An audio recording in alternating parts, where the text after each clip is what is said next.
Hello.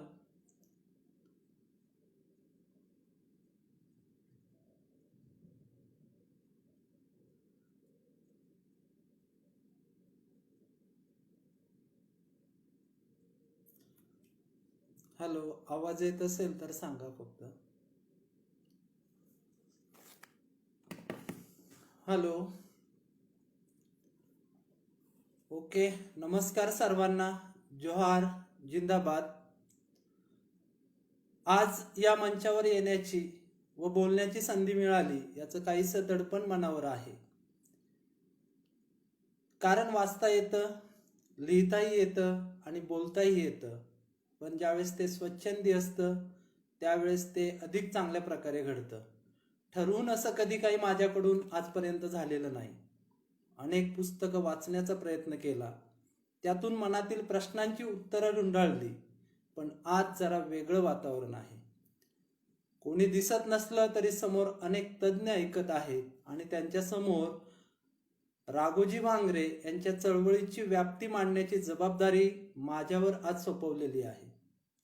खरं तर राघोजी भांगरे यांचे बंड ही एक सामाजिक चळवळ होती याबाबत मी माझं मत मांडणार आहे.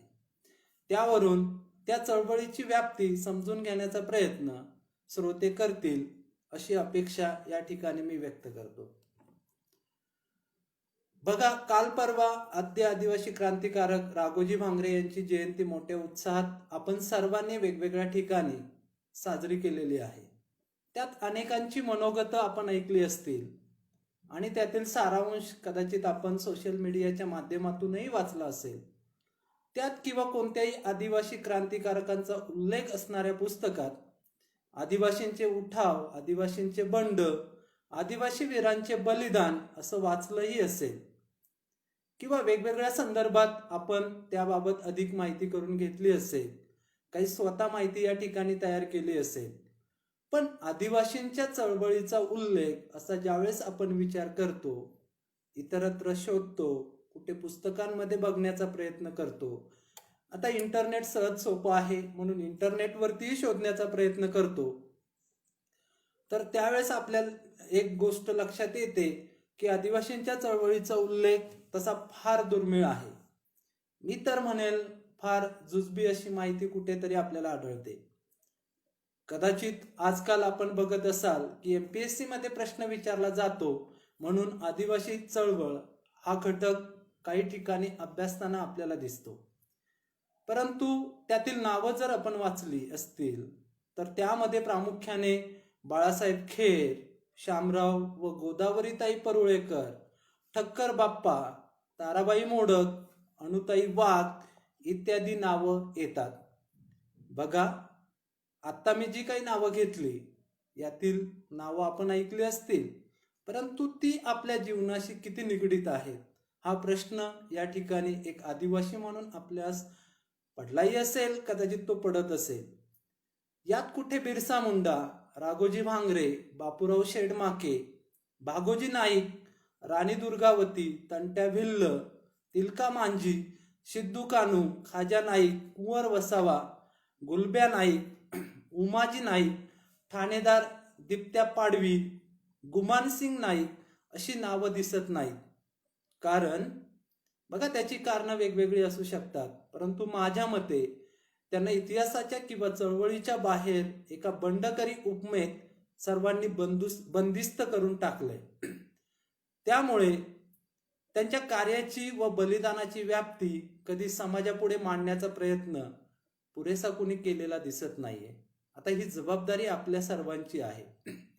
आज राघोजी भांगरे यांच्या चळवळीची व्याप्ती समजून घेत असताना चळवळ म्हणजे काय हे समजून घेणे आवश्यक आहे.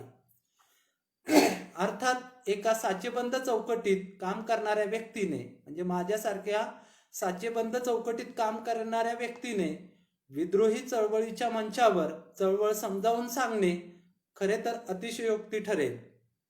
परंतु आज त्याच्यापासून सुरुवात करणं ही माझ्या विषयाची गरज मी समजतो. बघा, समाजातील काही महत्त्वपूर्ण घटक व व्यवस्था यामध्ये समाजहिताच्या बाजूने बदल घडवून आणण्यासाठी अथवा त्यामध्ये होणाऱ्या समाजघातक बदलांना संघटितपणे विरोध करण्यासाठी समाजातील असंख्य व्यक्ती एकत्र येऊन हेतुपूर्वक केलेला प्रयत्न म्हणजे सामाजिक चळवळ होय.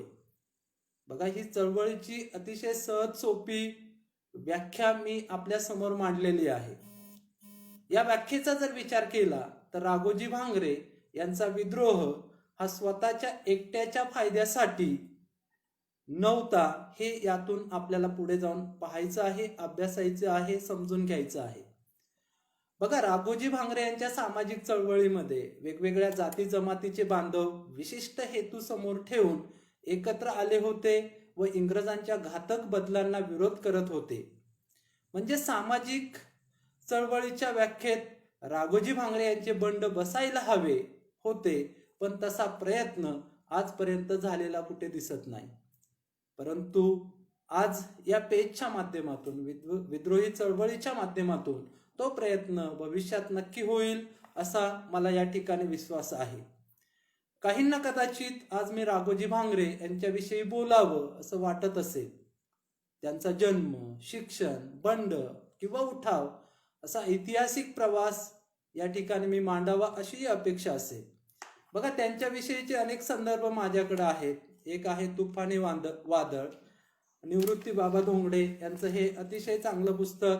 त्यानंतर आदरणीय गोविंद गारे साहेबांचं आदिवासी वीर पुरुष, त्यांचंच सह्याद्रीतील आदिवासी महादेव कोळी, अशी अनेक पुस्तकं आता माझ्या आजूबाजूला आहेत. परंतु हे सगळं काम काल प्रवीण धांडे यांनी याच पेजच्या माध्यमातून केलेलं आहे. त्यामुळे त्याची पुनरावृत्ती करून या विषयाचं वजन किंवा त्याची व्याप्ती मला या ठिकाणी कमी करायची नाहीये. बघा, आज मी काही तुम्हाला त्यांचा इतिहास या ठिकाणी सांगणार नाहीये. आज माझ्या विचारांच्या माध्यमातून त्यांच्या सामाजिक चळवळीच्या अंगाचा या ठिकाणी आपण विचार करणार आहोत. बघा, वेगवेगळ्या पुस्तकांमधून, वेगवेगळ्या साहित्याच्या माध्यमातून सामाजिक चळवळीच्या अनेक व्याख्या आपण वाचल्या असतील, ऐकल्या असतील, समजून घेतल्या असतील. सर्व व्याख्या तर काही मी या ठिकाणी सांगणार नाहीये. त्यातील एक महत्वाची व्याख्या ती आहे पॉल विल्किन्सन यांची व्याख्या आपणासमोर मी या ठिकाणी मांडत आहे. बघा, पॉल विल्किन्सन यांचं सामाजिक चळवळीच्या बाबतीत एक मत आहे आणि तेच मत व्याख्येच्या स्वरूपात या ठिकाणी मांडलेलं आहे. त्यांच्या मते समाजाच्या कोणत्याही थरात मोठ्या प्रमाणावर सामूहिक बदल घडविण्यासाठी साम दाम दंड आणि भेद असे कोणतेही धोरण स्वीकारण्याची तयारी ठेवून केलेले काम म्हणजे सामाजिक चळवळ होय. बघा, सामाजिक चळवळीची पॉल विल्किन्सन यांची ही व्याख्या या ठिकाणी आपल्या समोर आहे. बघा, व्याख्या काय आहे, ती पाठ होईल का नाही किंवा ती लक्षात कशी ठेवायची या बाबी गौण आहेत. त्या व्याख्येतील महत्वाचे मुद्दे या ठिकाणी पुढे जाऊन आपल्याला लक्षात घ्यायचे आहेत. जगात वेगवेगळ्या साहित्याच्या माध्यमातून समाजशास्त्राचा अभ्यास करत असताना वेगवेगळ्या प्रकारच्या व्याख्या त्या ठिकाणी आहेत. त्या सर्व व्याख्यांचा जर आपण या ठिकाणी विचार केला तर त्यात काही ठराविक मुद्दे आपल्या समोर येतात आणि त्या ठराविक मुद्द्यांचा आधार घेऊन राघोजी भांगरे यांची जी चळवळ होती ती सामाजिक कशी होती आणि त्याची व्याप्ती कुठपर्यंत होती, ती व्याप्ती माझ्या विचारांच्या माध्यमातून जे काही मला समजलंय त्या माध्यमातून या ठिकाणी आपण सर्वजण समजून घेणार आहोत. बघा, अनेक व्याख्या आहेत. त्यातील पहिला मुद्दा या ठिकाणी प्रामुख्याने समोर येतो तो म्हणजे सामाजिक चळवळीत अनेक लोक एकत्र येऊन जाणीवपूर्वक व हेतुतः सामूहिक प्रयत्नांतून सामाजिक परिवर्तनाला प्रभावित करणारी एखादी कृती करतात. बघा, मी मुद्दा परत एकदा सांगतो की सामाजिक चळवळीत अनेक लोक एकत्र येतात. फक्त एकत्र येत नाहीत तर ते जाणीवपूर्वक एकत्र येतात व हेतुतः सामूहिक प्रयत्नांतून सामाजिक परिवर्तनाला प्रभावित करणारी एखादी कृती करतात. बघा, सामाजिक परिवर्तनाला प्रभावित करणारी कृती हा शब्द या ठिकाणी खूप महत्वाचा आहे असं मला या ठिकाणी वाटतं. बघा, सामाजिक परिवर्तनाच्या प्रत्येकाच्या वेगळ्या कन्सेप्ट असतील, व्याख्या असतील, वेगळी मतं असू शकतात. परंतु सामाजिक चळवळीच्या ज्या काही व्याख्यांचे मुद्दे आहेत समाजशास्त्रामध्ये, त्या मुद्द्यांबरोबर जर आपण राघोजी भांगरे यांच्या कार्याला जोडून बघितले तर आपल्या लक्षात येईल की 1821 साली जेव्हा इंग्रज रतनगड आपल्या ताब्यात यावा म्हणून प्रयत्न करत होते, तेव्हा इंग्रजांच्या या अतिक्रमणाला विरोध म्हणून रामजी भांगरे, बघा रामजी भांगरे हे राघोजी भांगरे यांचे वडील आहेत, हे आपल्याला सर्वांना माहीत आहे. या रामजी भांगरेंच्या नेतृत्वाखाली गोविंदराव खाडे, वालोजी भांगरे, लक्षा ठाकर यांनी जाहीर उठाव केला होता आणि याच चळवळीच्या अंगाखांद्यावर राघोजी भांगरे मोठे होत होते. म्हणजे बघा, रामजी भांगरेंच्या उठावाचा नक्कीच परिणाम राघोजी भांगरेंच्या जीवनशैलीवर पडला असेल, त्यांच्या बालमनावर पडला असेल, हे आपल्याला या ठिकाणी नक्कीच समजून येईल. आता हाच मुद्दा जर पडताळून पाहायचा असेल तर इतिहासात आपण थोडंसं डोकावलं पाहिजे. त्यांच्या बालपणातील काही प्रसंग आपण आवर्जून पडताळून पाहिले पाहिजेत. एक प्रसंग या ठिकाणी मी आपणास सांगतोय. बघा, त्यांच्या बालपणातला हा प्रसंग आहे. निवृत्ती बाबांच्या पुस्तकामध्ये या ठिकाणी मी तो वाचलेला आहे. एकदा राघोजी भांगरे त्यांच्या साथीदारांसह जंगलामध्ये शिकारीला गेले होते. रानात फिरता फिरता त्यांना वाघ दिसला. बघा, वाघ दिसल्यानंतर त्यांनी आपल्या बंदुकीचा चाप ओढून एक गोळी झाडली. बघा, दुर्दैवाने ती गोळी त्या ठिकाणी चुकली, त्यांचा नेम चुकला, कारण यांच्या पायाच्या आवाजाने वाघ अगोदरच सावध झालेला होता. राघोजी भांगरे यांच्या बंदुकीतून बाहेर पडलेली गोळी वाघाच्या मानेजवळून चाटून गेली. बघा, बानेजवळून गोळी गेल्यानंतर वाघ चवताळला आणि चवताळलेला वाघ काय करतो हे सह्याद्रीतील वाघांना मी सांगण्याची फार काही गरज नाहीये. त्या चवताळलेल्या वाघाने त्या ठिकाणी प्रतिहल्ला केलेला आहे. बघा, त्यावेळेचा प्रसंग कसा असेल एक चित्र आपल्या समोर या ठिकाणी उभं आपण करायचं आहे की वाघ चवताळलेला, ही काही 10-15, 4-5 पोरं असतील, कमी वयाची आहे, बालपणातील आहेत आणि या मुलांसमोर तो वाघ चवताळलेल्या अवस्थेत आहेत. काय अवस्था झाली असेल त्या मुलांची? कुठे पळू, कोणत्या झाडावर चढू, आपला जीव कसा वाचू, हीच अवस्था आपलीही झाली असती, त्यांचीही झाली असेल नक्कीच. बघा, राघोजीने मनात आणलं असतं, ठरवलं असतं तर तेथून पळून जाणे त्याला सहज शक्य होतं, परंतु त्याने तसं केलं नाही. त्यांच्या मनात कदाचित त्या ठिकाणी विचार आला असेल की जर आपण पळून गेलो तर आपल्या मित्रांचा जीव कोण वाचवणार. या विचाराने त्यांनी अंगावर चाल करून आलेल्या वाघावर मोठ्या हिमतीने झडप घातली. यात त्यांनी वाघाचा जबडा फाडला. अशा वेगवेगळ्या गोष्टी या संदर्भाने आपण वाचलेल्या असतील. बघा, यातून आपल्याला सामाजिक चळवळ समजून घ्यायची आहे. कोणत्याही चळवळीची सुरुवात, जसा इथे वाघाचा प्रसंग होता आणि या वाघाच्या प्रसंगात राघोजी भांगरे यांनी आपल्या मित्रांचा जीव वाचवण्यासाठी या वाघावर हल्ला चढवला. बघा, अशा या प्रसंगातूनच कोणत्याही चळवळीची लहान मोठ्या संकटातून किंवा प्रसंगातून सुरुवात होत असते. राघोजी भांगरे यांच्या धाडसाचं नक्कीच या प्रसंगातून आपण सर्व कौतुक करत असाल, मी पण करतो.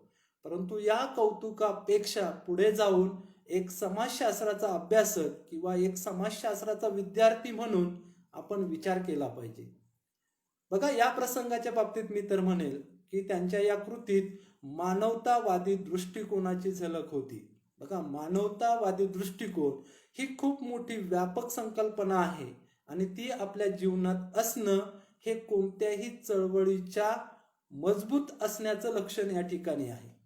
हाच मानवतावाद खरं तर कोणत्याही चळवळीचा आत्मा असल्याचं वैयक्तिक मला तरी वाटतं. बघा, हा चळवळीचा पहिला मुद्दा या ठिकाणी आपण राघोजी भांगरेंच्या जीवनाशी जोडून बघितला. त्यामध्ये आपल्याला नक्कीच ती गुणवैशिष्ट्ये दिसतात. आता दुसऱ्या मुद्द्याकडे आपण या ठिकाणी वळणार आहोत. बघा, सामाजिक चळवळी जुनाट, अमानवी, रूढी परंपरा इत्यादींना विरोध करण्यासाठी तसेच कालबाह्य सामाजिक संकेत, गुलामी, पारतंत्र्य इत्यादींच्या विरोधात नव स्वातंत्र्यवादी विचारांचा प्रसार करण्यासाठी आखल्या जातात. हा दुसरा महत्वाचा मुद्दा आहे.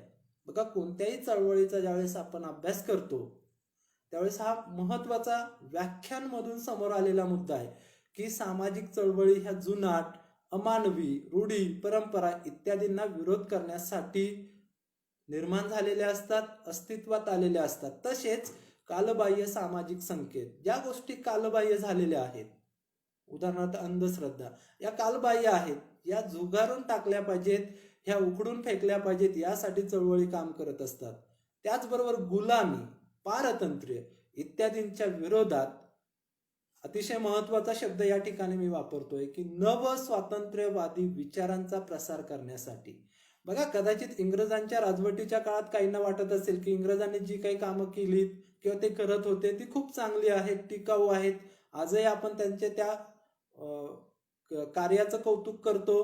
परंतु नव स्वातंत्र्यवादी विचार हे मानवतेच्या दृष्टिकोनातून खूप महत्वाचे आहेत आणि ते सामाजिक चळवळीच्या बाबतीत आपण पडताळून पाहिले पाहिजेत. जर या गृहीतकाचा विचार आपण राघोजी भांगरेंच्या लढ्याच्या बाबतीत तपासून पाहायचं ठरवलं तर त्या ठिकाणी आपण नक्कीच त्यांच्या कार्याची सुरुवात कशी झाली अशा इतिहासातील अनेक गोष्टी आपण नक्कीच पडताळून पाहू शकतो. यात मी 1-2 गोष्टींचा फक्त उल्लेख करणार आहे. बघा, त्या काळातील तो प्रसंग नक्की आपल्या नजरेसमोर उभा करा की सावकारांची मनमानी सगळीकडे सुरू आहे, जमीनदारांची मुजोरी त्या ठिकाणी सगळीकडे सुरू आहे आणि ही मोडीत काढण्यासाठी राघोजी भांगरेंनी आपले बंड उभे केलेले आहे. मग यात पाबुळवंडी, लाडगाव, आंबेवंगण ही अकोले तालुक्यातली गावं आहेत. राजूर जवळ ही अकोले तालुक्यातली प्रमुख गावं आहेत. येथील ललूभाई सावकार असो वा बारागाव पठार म्हणजेच प्रवारा खोऱ्यातले अमरचंद, हुकुमचंद किंवा केशवचंद हे सावकार असो, यांच्या घरांवर धाडी टाकून ते जे अन्याय अत्याचार गोरगरीब जनतेवर करत होते त्याला आळा बसविण्याचं काम राघोजी भांगरेंनी आपल्या बंडांच्या माध्यमातून, आपल्या उठावांच्या माध्यमातून केलेलं आहे. बघा, या सगळ्यांमध्ये नेमका सामाजिक चळवळीचा कोणता विचार आपल्याला अभ्यासता येतोय किंवा समोर येतोय या गोष्टी आपण पडताळून पाहण्याचा प्रयत्न करतोय. सावकारांच्या गुलामीतून शेतकऱ्यांना स्वातंत्र्य मिळवून देण्याचे काम राघोजीने आपल्या बंडातून केले होते.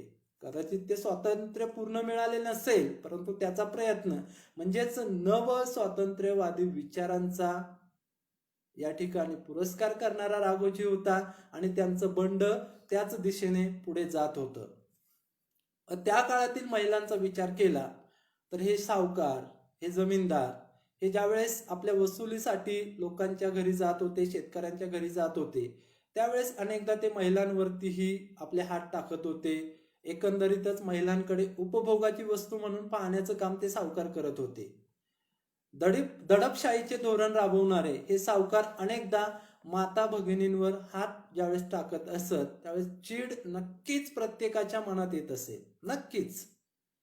परंतु ती प्रत्यक्षात कृतीत उतरवण्याची हिंमत राघोजी भांगरेंनी त्या ठिकाणी दाखवलेली होती आणि तीच हिंमत म्हणजेच सामाजिक चळवळीमध्ये ज्या रूढीबाह्य संकेत आहेत, जे गुलामीचे विचार आहेत, जे पारतंत्र्याचे विचार आहेत, ते मोडीत काढण्याची किंवा ते झुगारून टाकण्याची हिंमत राघोजी भांगरेंनी त्यांच्या या उठावांच्या माध्यमातून केले होते. नुसते एकट्या राघोजी भांगरेने ते सर्व केलेलं नव्हतं, तर त्यांनी ही हिंमत त्या काळातील जनमानसात तयार करण्याचं काम केलं होतं. हे त्यांनी केलं होतं असं मी कधी म्हणणार नाही. त्यांच्या चळवळीने हे काम उत्कृष्टपणे केलं होतं असं मी खूप जबाबदारीने या ठिकाणी माझं विधान करतोय. सामाजिक चळवळीतील व्याख्यांच्या बाबतीत आपण 3ऱ्या मुद्द्याकडे या ठिकाणी वळतोय. सामाजिक चळवळीत अंतर्भूत असणारे सामूहिक प्रयत्न कमी अधिक संघटित स्वरूपातील असणे अभिप्रेत असते. बघा, कोणत्याही सामाजिक चळवळीचा विचार केला तर त्यांचे जे काही सामूहिक प्रयत्न असतात ते कमी अधिक संघटित स्वरूपात असणे अभिप्रेत असते. म्हणजे कमी अधिक संघटित असतात. सगळीकडेच संघटन मोठ्या प्रमाणात असेल असं नाही. आज माहिती तंत्रज्ञानाचं युग आहे, दळणवळणाची साधनं वाढलीत, त्यामुळे कदाचित एका मेसेजवरती हजारो लोक सहजपणे एकत्र येऊ शकतात, त्या ठिकाणी आपला आवाज बुलंद करू शकतात. परंतु आपण 1821च्या संदर्भाने या ठिकाणी जर विचार केला तर बघा, संघटन करणं किती अवघड असेल त्या काळामध्ये. तरीही राघोजी भांगरे यांच्या चळवळीत सामूहिक प्रयत्न झालेले आहेत त्यांचं संघटन झालेलं आहे आणि या संघटनाच्या माध्यमातून त्यांनी अन्यायाच्या विरोधात आवाज उठवलेला आहे. बघा, या संघटन कौशल्याच्या बाबतीत बोलायचं झालं तर राघोजी भांगरे यांचे संघटन कौशल्य खूपच चांगले होते. हा त्यांच्या जीवनशैलीचा किंवा व्यक्तिमत्वाचा एक महत्वाचा गुण असेल. त्याचाच परिणाम म्हणून जेव्हा अमृतराव कुलकर्णी, बघा अमृतराव कुलकर्णी यांचा इतिहासातील संदर्भ तुम्ही नक्की ऐकला असेल, कारण त्याच्यापासूनच राघोजी भांगरेंच्या बंडाची सुरुवात झालेली आहे. या अमृतराव कुलकर्णीने इंग्रजांना खोटी शिफारस करून राघोजी भांगरेंना अटक करून घेतली होती. बघा, खोट्या गुन्ह्यात या अमृतराव कुलकर्णीच्या मदतीने इंग्रजांनी राघोजी भांगरेंना अटक केली होती. तेव्हा राघोजीने आपल्यावरील या खोट्या आरोपाचा जाब त्या काळातील राजूर पोलीस स्टेशनच्या हवालदारास विचारला. बघा, इंग्रजांचा तो पोलीस अधिकारी आहे आणि त्याला एक सर्वसामान्य कुटुंबातील एक व्यक्ती म्हणजे राघोजी भांगरे त्या ठिकाणी जाब विचारतोय.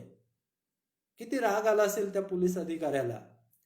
आणि त्याच रागात आणि राघोजी भांगरेंच्या वरील अन्यायामुळे त्यांच्यामध्ये जी काही प्रतिशोधाची जी काही ठिणगी पेटली असेल, या दोन्ही गोष्टींमुळे त्या ठिकाणी एक मोठी झटापट झाली. त्यात पोलीस स्टेशनमध्ये राघोजीने पोलीस अधिकाऱ्याला मारून टाकलं.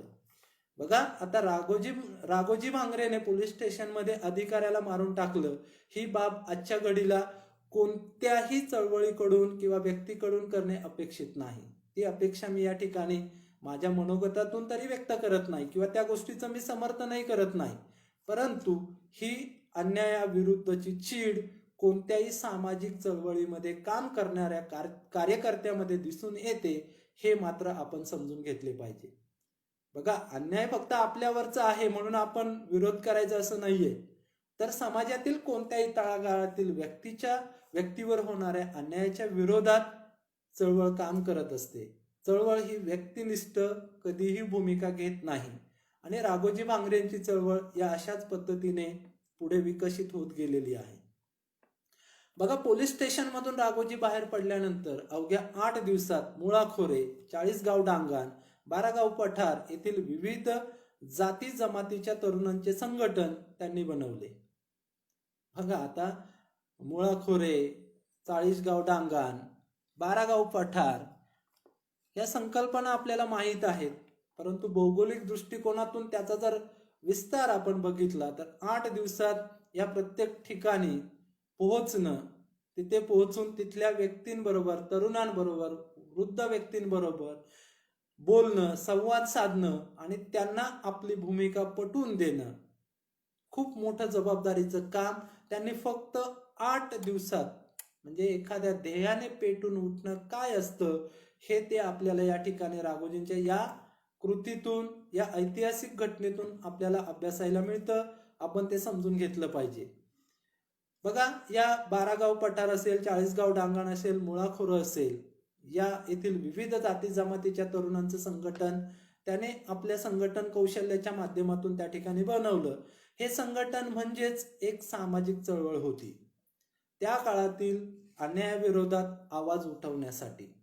त्या काळातील अन्याय कदाचित आत्ताच्या काळात त्याचं स्वरूप बदललेलं असेल, परंतु त्या गोष्टी आज घडत नाहीत असं नक्कीच नाहीये. राघोजींचा लढा स्वतःसाठी असता. बघा, राघोजींना अटक झाली, त्यांच्यावर खोटा आरोप लावला, एका मर्यादित गोष्टीसाठी जर त्यांनी लढा सुरू केला असता तर वेगवेगळ्या ठिकाणांवरील तरुण त्यांना स्वतः येऊन मिळालेच नसते. वैयक्तिक लढ्यासाठी इतकं मोठं संघटन कधीच उभं होत नाही किंवा उभं राहत नाही. बघा, म्हणून राघोजींचा लढा स्वतःसाठी कदापि नव्हता, तर त्या काळातील अन्यायाच्या विरोधात होता. म्हणून स्वयंस्फूर्तीने त्यांच्याच विचाराचे, नव स्वातंत्र्यवादी विचाराचे अनेक तरुण स्वतः येऊन राघोजी भांगरे यांना मिळाले. ही सामाजिक प्रेरणा चळवळीत विकसित होताना या ठिकाणी आपल्याला दिसून येते, जी आज तुमच्या आमच्यात आहे. म्हणूनच आपण या ठिकाणी एकमेकांचे विचार ऐकत आहोत. मोठ्या उमेदीने ते मांडण्याचा व समाजापर्यंत वास्तव पोहोचविण्याचा प्रयत्न आपण सर्वजण या ठिकाणी करत आहोत. हे काम सर्व चळवळींच्या बाबतीत अपेक्षित असते आणि ते राघोजी भांगरेंच्या चळवळीच्या बाबतीत सुद्धा घडलेलं आहे. बघा, त्यांनी कार्य केलेलं आहे. फक्त ही चळवळ सामाजिक स्वरूपात पुढे नेण्याचं काम आता तुमच्या आमच्या सारख्यांना सर्वांना करायचं आहे. सामाजिक चळवळीच्या व्याख्यानमधला पुढचा मुद्दा या ठिकाणी आपण विचारात घेऊयात. तो चौथा मुद्दा आहे. असे अनेक मुद्दे आहेत, परंतु त्यातले ठराविक मुद्दे आपण विचारात घेणार आहोत. सामाजिक चळवळीचे स्वरूप सामुदायिक कृतीचे लवचिक किंवा ताठर असू शकते. बघा, लवचिक किंवा ताठर स्वरूप असं या ठिकाणी म्हटलंय, आणि ती आहे सामाजिक कृती. म्हणजे काही गोष्टी लवचिक असतात आणि काही गोष्टी ताठर, म्हणजे त्या कराव्याच लागतात, त्या पाळाव्याच लागतात. हा बंधक सामाजिक चळवळीमध्ये असतो. मग आता नेमकं राघोजी भांगरेंच्या चळवळीचं स्वरूप ताठर होतं की लवचिक होतं? कधी ताठर होतं, कधी लवचिक होतं, या गोष्टी आपल्याला या ठिकाणी समजून घ्यायच्या आहेत. राघोजींचा प्रत्येक लढा किंवा बंड हा सामुदायिकच होता, हे या अगोदरच्या उदाहरणांवरून मी आपणास सांगितलेलं आहे, किंवा तुम्ही तुमच्या वाचनातून ते पडताळून पाहू शकता. त्यांचा लढा लवचिकही होता. बघा, त्यांचा लढा लवचिकही होता. हे जर आपल्याला तपासायचं असेल तर बघा, सावकारांच्या घरांवर धाडी टाकत असताना अनेक सावकारांची त्यांनी कानं नाकं कापली. ही ताठर भूमिका या ठिकाणी आपल्याला पाहायला मिळते. परंतु ज्यांची कानं नाकं त्यांनी कापली, त्यांच्या घरातील कोणत्याही स्त्रीला त्यांनी धक्का लागू दिला नाही. नुसतं राघोजींनीच धक्का लागू दिला नाही असं नाही, तर त्यांच्या चळवळीतील कोणत्याही कार्यकर्त्याने, कोणत्याही मावळ्याने महिलांवरती कधी हात टाकला नाही. कधी, म्हणजे आपल्या शत्रूच्या महिलांना सुद्धा माते समान मानण्याची भूमिका, लवचिकता, उदारता या राघोजी भांगरेंच्या चळवळीमध्ये या ठिकाणी आपल्याला दिसून येते.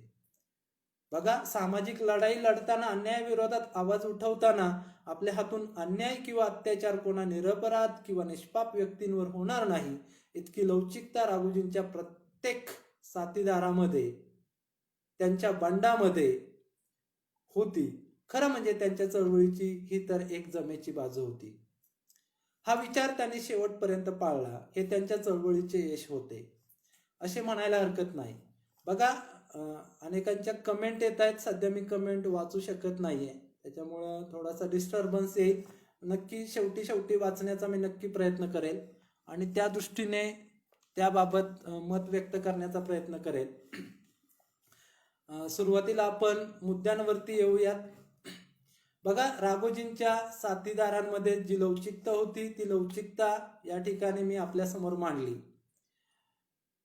बघा, ही लवचिकता त्यांच्या चळवळीचं यश म्हणता येईल, आजही आपल्या लक्षात येईल. बघा, चळवळ 1821 पासून सुरुवात झालेली आहे. आजही तुम्ही सह्याद्रीच्या कोणत्याही डोंगर रांगांमध्ये जा, आदिवासी समाजामध्ये जा, आदिवासी भागांमध्ये जा, महिलांकडे पाहण्याचा जो काही दृष्टिकोन आहे, तो दृष्टिकोन नेमका कसा आहे, जो राघोजी भांगरेंच्या जीवनात होता तसाच आहे की बदललाय, ह्या गोष्टी आजही आपण तपासून पाहू शकतो. कदाचित यात आजकाल बाहेरील संस्कृतींच्या अतिक्रमणामुळे काही गोष्टी बदलल्या असतील, त्याला अपवाद नक्कीच आहेत. परंतु एक सामाजिक किंवा सार्वजनिक दृष्टिकोनातून जर बघितलं तर तो महिलांकडे माते समान बघण्याचा दृष्टिकोन आजही आदिवासी समाज बांधवांमध्ये दिसतो, आणि तो राघोजी भांगरेंच्या त्या चळवळीपासून आपल्यापर्यंत आजही टिकून आहे. हे या ठिकाणी त्यांच्या चळवळीची लवचिकता आणि सावकारांची, जमीनदारांची कानं नाकं कापण्याच्या भूमिकेतून दिसून येणारे त्यांच्या चळवळीची ताठरता या ठिकाणी आपण पाहिलेली आहे. बघा, आजही आपण बघतो की एखाद्याने दिलेला शब्द ही तळागाळातली माणसं किती समर्पकपणे पाळतात. दिलेला शब्द पाळणे, कुणी टाकलेला विश्वास सार्थकी ठरवणे, या बाबी तुमच्या आमच्यामध्ये आजही आहेत. पुढारलेल्या समाजामध्ये यातून अनेक समस्या निर्माण झालेल्या आहेत, त्यावरती काही बोलण्याचा तो आजचा आपला विषय नाहीये. बघा, हे सर्व महाराष्ट्रभर किंवा देशभर आदिवासींचे जे उठाव झाले, मग त्यात बिरसा मुंडा असेल, तंट्या मामा असतील किंवा तिलका मांजी असतील, हे एकच विचार संपूर्ण भारतभर आपल्याला या आदिवासी चळवळींच्या बाबतीत पाहायला मिळतात. बघा, चळवळीच्या बाबतीत आपल्याला पुढचा मुद्दा या ठिकाणी विचारात घ्यायचा आहे. काही सामाजिक चळवळी समाजाच्या प्रगतीसाठी उपयुक्त ठरतात, तर काही चळवळी अडथळे निर्माण करतात. बघा, सर्वच सामाजिक चळवळी ह्या समाजाच्या प्रगतीसाठी उपयुक्त ठरतात असं समाजशास्त्रात किंवा सामाजिक चळवळीच्या व्याख्येत म्हटलेलं नाही. काही चळवळी अडथळे सुद्धा निर्माण करतात, विकासाला खीळ घालतात. परंतु या वादाच्या मुद्द्यात आपल्याला पडायचं नाहीये. कोणत्या चळवळी अडथळे निर्माण करतात किंवा कोणत्या चळवळी समाजाच्या प्रगतीसाठी उपयुक्त आहेत याची उदाहरणं आपल्याला तपासण्याची इथे गरज नाहीये. आपल्याला महत्वाचा मुद्दा आहे की राघोजी भांगरे यांची चळवळ ही समाजाच्या प्रगतीसाठी होती की समाजामध्ये अडथळे निर्माण करणारी होती, हे या ठिकाणी आपल्याला तपासून पाहिलं पाहिजे. जेव्हा आपण सह्याद्रीच्या डोंगर रांगात वास्तव्य करणाऱ्या आदिवासी बांधवांशी हितगुज करतो, त्यांच्याशी बोलतो, आपुलकीने बोलतो, तेव्हा आपल्या लक्षात येते की एक अक्षरही न शिकलेली एखादी आजीबाई ज्या वेळेस झाडामध्ये झाड उंच पांगऱ्याचा, राघूने केलं बंड, नाव सांग भांगऱ्याचा हा पोवाडा मोठ्या अभिमानाने गाऊन दाखवते. यातून या ठिकाणी आपल्याला दिसून येतं की राघोजी भांगरे यांची जी चळवळ होती ती समाजाच्या प्रगतीसाठी होती. म्हणूनच त्यांच्या कार्याचे, त्यांच्या शौर्याचे पोवाडे आजही सह्याद्रीच्या रांगांमध्ये अनेक आदिवासी बांधव मोठ्या अभिमानाने त्या ठिकाणी गातात. अलीकडे तर राघोजी भांगरेंवरती विविध गीतं वेगवेगळ्या समाज बांधवांनी बनवलेली आहेत. म्हणजे एकंदरीतच काय, वीरांचे पोवाडे जे गायले जातात तो वीर राघोजी भांगरे या ठिकाणी या सह्याद्रीच्या पर्वत रांगांमध्ये होऊन गेलेला आहे आणि त्याची ती सामाजिक चळवळ नक्कीच समाजाच्या प्रगतीसाठी होती, हे आपण मोठ्या अभिमानाने या ठिकाणी मांडलं पाहिजे, लोकांपर्यंत ते या ठिकाणी पोहोचवलं पाहिजे. या मुद्द्यांचा ऐतिहासिक आधार जर बघितला तर आपल्या लक्षात येईल की ज्या ज्या सावकाराच्या घरी राघोजी भांगरे यांनी व त्यांच्या साथीदारांनी हल्ला केला, त्या हल्ल्यात सावकाराकडे असलेल्या लोकांच्या जमिनीचे कागदपत्र पेटून देण्याचे काम त्यांनी केले. बघा, लक्षात घ्या, ज्या ज्या सावकारांच्या घरी राघोजी भांगरे किंवा त्यांच्या साथीदारांनी हल्ले केले, त्या साथीदारांनी किंवा राघोजी भांगरेंनी त्या सावकाराच्या तिजोरीत असणारे जमिनींचे, लोकांच्या जमिनींचे कागद पेटवून देण्याचं काम केलं. बघा, आता मुद्दा एक लक्षात घ्या, कागदपत्रांची होळी केली आपण इतिहासात सांगतो, परंतु जर तेच कागद राघोजी भांगरे यांनी आपल्या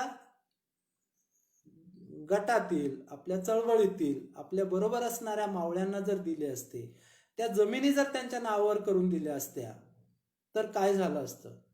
या सह्याद्रीचं आजचं स्वरूप नेमकं काय असतं? ह्या गोष्टीची कल्पना आपण जर केली, त्याचं वास्तव जर समजून घेतलं, तर राघोजी भांगरे यांच्या चळवळीची व्यापकता आपल्याला बाहेरून कोणी येऊन सांगण्याची गरज मला तरी वाटत नाही. बघा, ते काम त्यांना जर सावकारांच्या तिजोरीतून कागदपत्र काढून पेटून देणं त्यांना शक्य होतं, तर सावकारांच्या मानगुटीवर बंदूक ठेवून ते कागदपत्र बदलून त्या जमिनी त्यांच्या नावावर करून घेता सहज आल्या असत्या. आणि तसं जर त्यांनी केलं असतं तर त्यांचा जो काही उठाव होता, बंड होतं, ते एक वेगळ्या मार्गाने गेलं असतं. परंतु त्यांनी ते कदापि त्या ठिकाणी केलेलं नाहीये. जी काही कागदपत्र त्यांच्या हाती लागली त्यांनी ती जाळून टाकली. याचा शब्दशः अर्थ न घेता त्याचा अर्थ या ठिकाणी आहे की त्या जमिनी ज्या होत्या त्यांनी त्या जमिनी मूळ मालकांना कोणताही मोबदला न घेता परत केलेल्या आहेत. म्हणजेच काय, तर लोकांना फसवून ज्या जमिनी सावकारांनी आपल्या ताब्यात घेतलेल्या होत्या त्या हजारो एकर जमिनी त्यांनी आपल्या जीवावर उधार होऊन शेतकऱ्यांना परत मिळवून दिल्या. त्या काळात जर ही सामाजिक चळवळ उभी राहिली नसती तर आज सह्याद्रीच्या डोंगर रांगात हे निसर्ग वैभव आपणास दिसलं असतं का?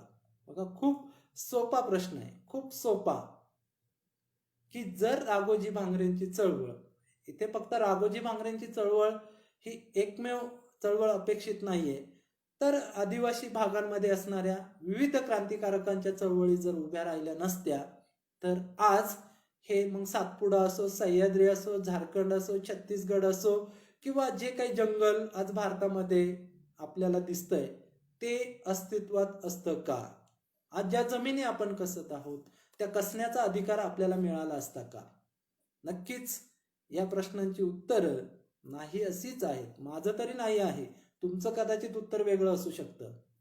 म्हणून आज जर आपण या सह्याद्रीच्या डोंगर रांगात जो स्वाभिमान आपल्या जगण्यात दाखवत आहोत तो म्हणजे राघोजी भांगरे यांच्या चळवळीचा परिपाक आहे असं मला तरी वाटतं. बघा, चळवळीच्या व्याख्येतील पुढचा मुद्दा या ठिकाणी आपण विचारात घेतोय की चळवळीद्वारा मानवी संबंधांमध्ये व परस्पर विषयक दृष्टिकोनामध्ये परिवर्तन घडवून आणण्याचा प्रयत्न होतो. बघा, मुद्दा एक खूप महत्वाचा आहे की तुम्ही 4-2 लोक तुमच्या जवळपासची गोळा केली आणि त्यांच्या माध्यमातून काहीतरी एखादं काम घडून आणलं, पार पाडलं, तर ती चळवळ होईल का? तर या गोष्टी थोड्याशा व्यापक दृष्टिकोनातून समजून घेतल्या पाहिजेत. बघा, चळवळीद्वारा मानवी संबंधांमध्ये व परस्पर विषयक दृष्टिकोनामध्ये परिवर्तन घडवून आणण्याचा प्रयत्न होतो. बघा, दृष्टिकोन आणि मानवी शब्द ही या सर्व व्यापक संकल्पना आहेत. जागतिक पातळीवर घेऊन जाण्याचं काम आपल्याला या संकल्पना करतात आणि या संकल्पना आपल्याला या ठिकाणी राघोजी भांगरेंच्या चळवळीच्या बाबतीत पडताळून पाहिजे आहे. बघा, ही खूप मोठी जबाबदारी आज सह्याद्रीच्या दऱ्याखोऱ्यांमध्ये असणाऱ्या प्रत्येक कार्यकर्त्याची आहे की त्यांची जी चळवळ आहे ती जागतिक पातळीवर घेऊन जायची असेल तर त्याची व्यापकता आपण समजून घेतली पाहिजे. ती आपल्याला दुसऱ्याला समजावून सांगता आली पाहिजे. यामध्ये बघा, ऐतिहासिक काही संबंध आपण पडताळून पाहूयात. सर्वांना राघोजींच्या लढ्याचं कार्यक्षेत्र माहिती आहे. या कार्यक्षेत्रातीलच म्हणजे खिरविरे येथून जवळच असणारं बितिंगा हे गाव आहे. बघा, बितिंगा हे गाव भारताच्या स्वातंत्र्यानंतरही तालुक्याच्या किंवा तहसीलदारांच्या कुठे नोंदी नव्हतं, नकाशातच नव्हतं. या गावात बघा काय घडलंय की राघोजींचा ठाव ठिकाणा शोधण्यासाठी एक दिवस इंग्रजांनी बितनगडाच्या पायथ्याशी असणाऱ्या बितिंगा या गावातील बुधा पेडेकर यांच्या घरी धाड टाकलेली आहे. बुधा हा राघोजींचा खास मित्र असल्याची टीप कोणीतरी इंग्रजांना दिलेली होती. बघा, आमिष देऊन, काहीतरी पैसे देऊन महत्वाची माहिती काढणं, या बाबतीत इंग्रजांचं काम खूपच म्हणजे वैशिष्ट्यपूर्ण होतं.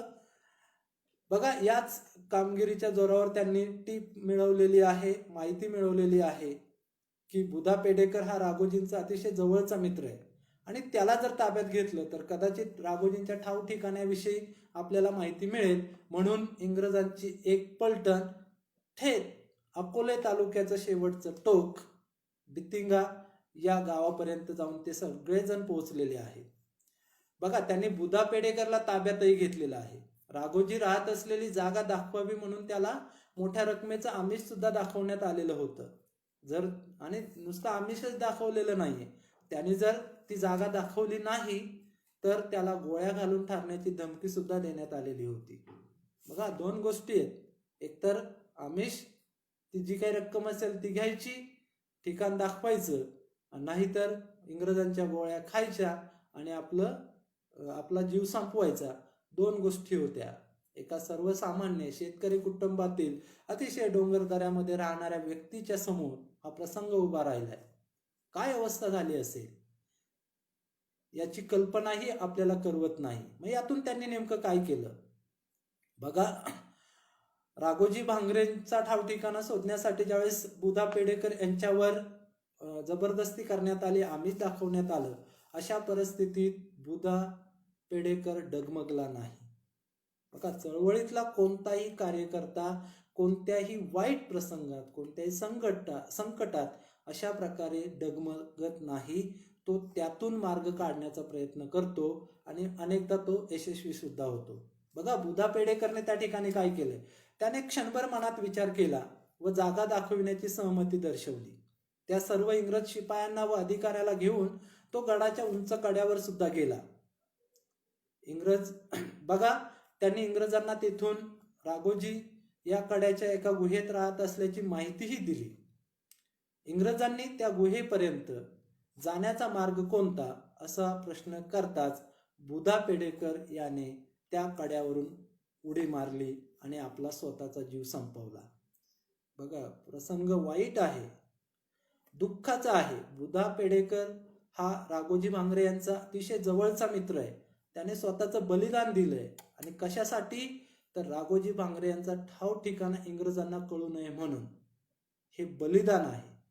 इथे फक्त बुधा पेडेकर यांचा अंत नाहीये, तर हे बलिदान आहे त्यातून नवीन काहीतरी शिकण्यासाठी.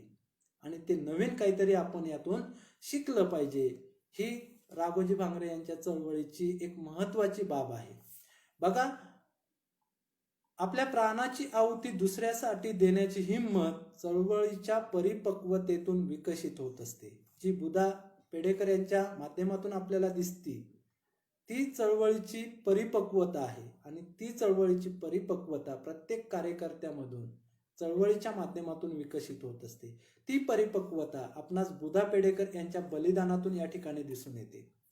बुधा पेडेकर यांच्या बलिदानातून राघोजी भांगरे यांनी केलेल्या मानवी मूल्यांच्या पायाभरणीची जाणीव या ऐतिहासिक प्रसंगातून आल्याशिवाय राहत नाही. बघा, मानवी मूल्यांच्या पायाभरणीचं काम राघोजी भांगरे यांनी केलं, म्हणूनच ती एक सामाजिक चळवळ होती. कारण मानवी मूल्य पेरणं, ती जपणं, ती समाजापर्यंत पोहोचवणं हे काही कोणा एका व्यक्तीचं काम नाहीये, ते चळवळीचं काम आहे. आणि ते काम राघोजी भांगरे आणि त्यांच्या साथीदारांनी नेटाने केलेलं आहे. चळवळीद्वारे मानवी संबंधांमध्ये परिवर्तन होते हे यातून दिसून येते.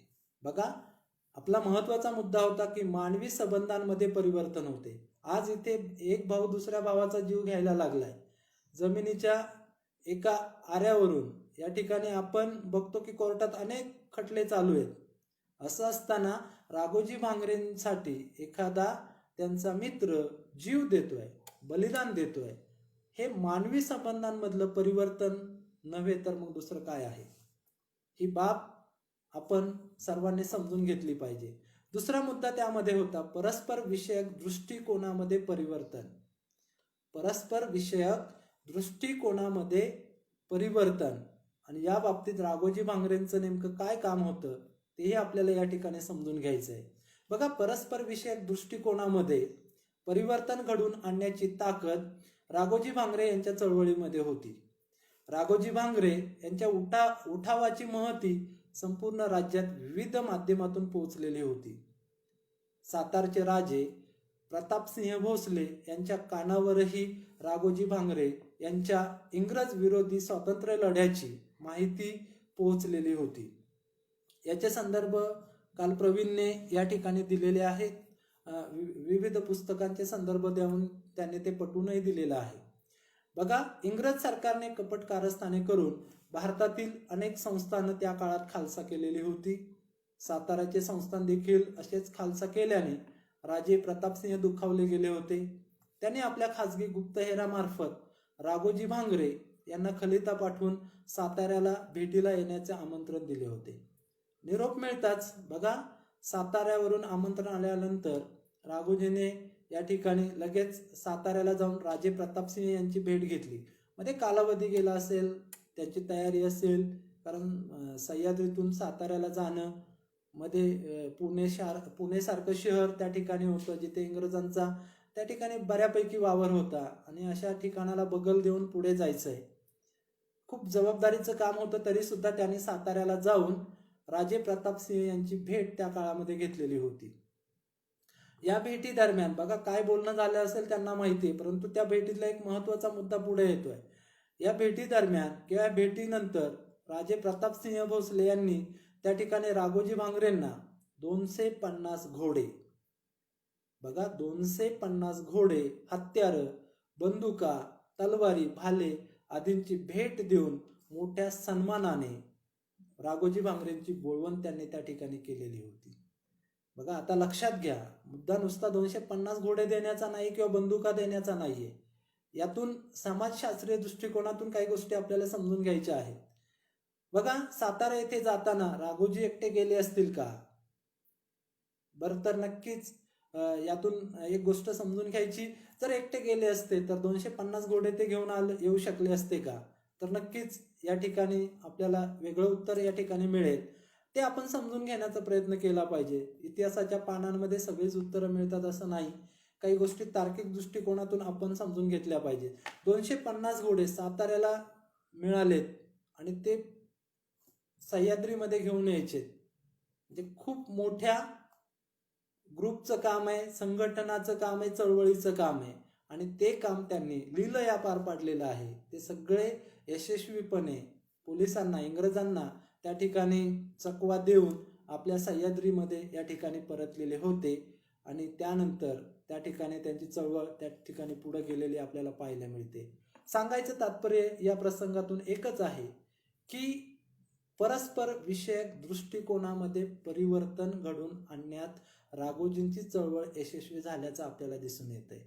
बघा, कुठं साताऱ्याचे राजे प्रताप सिंह आणि कुठे सह्याद्रीतला देवगाव सारख्या एका खेड्यामध्ये जन्माला आलेला राघोजी भांगरे, कुठं त्याची या डोंगरदऱ्यांमध्ये चाललेली चळवळ, एका राजघराण्यातील व्यक्तीकडून या क्रांतिकारी कार्यासाठी खूप मोठी मोलाची मदत त्या काळात मिळते.